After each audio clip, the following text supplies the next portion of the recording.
Day 2 of public impeachment hearings and predictably two versions of events. An ousted US ambassador to Ukraine tells of a president running roughshod over his own diplomats in pursuit of his own political goals. And that same president branding the former envoy nothing but bad news. Tonight we'll take those contradictory claims to Washington and Kiev.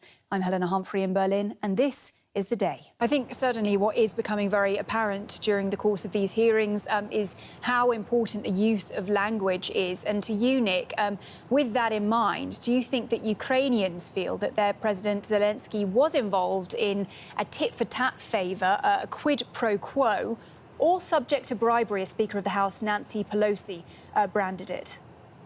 Employed by some companies, this is different than a company being blacklisted or accused of being involved. We have heard that the German Federal Criminal Office has informed us here at DW that BASF is named on that list. I mean, don't you think that that could be particularly damaging to trade relations?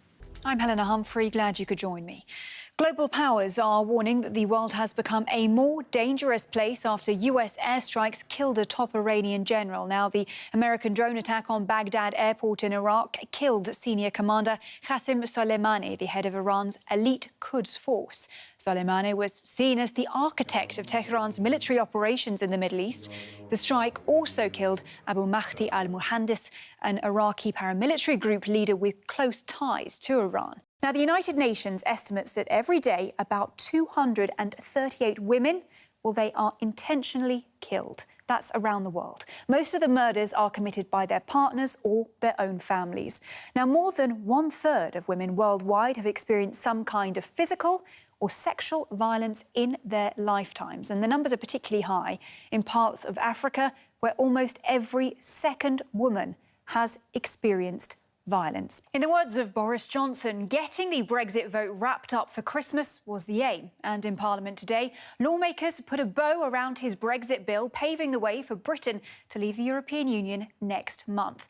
But with the prospect of a no-deal Brexit still on the table, has the government really handed Brits a gift they'll end up wanting? I have to say, I did wonder the same. It sounds like an expensive banana, but I mean, essentially it works out for a lifetime supply of bananas. So maybe it's a good deal. Who knows? I'm not sure. Alex Forrest-Whiting, thank you so much for bringing us that story. Now, Germans cannot cast a vote to directly elect the Chancellor, but if they could, well, opinion polls indicate that Merkel would take 49% of the vote, while 37% of German voters say they want her conservative CDU-CSU bloc to lead the next government. So Merkel will need coalition partners.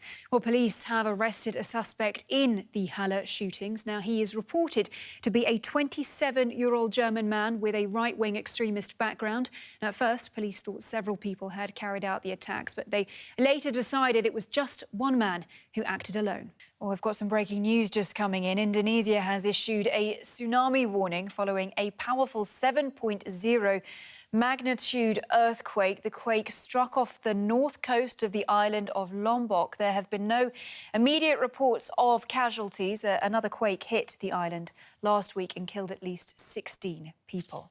Battle lines are being drawn, as you point out, and with the news now that Syria is sending elite troops to the Manbij region, what is the danger that the Turkish incursion could escalate into a wider conflict? So what you're sketching out is potentially some dire consequences. And with that in mind, that prompts me, Alexandra, to ask, how popular is this move in the United States? Pro-democracy demonstrators in Hong Kong have been staging their largest anti-government rally in months. Thousands thronged the streets in what's been the first large-scale march to be approved by city authorities since August. Now, after half a year of protests, demonstrators say they want to show the world that they are not giving up.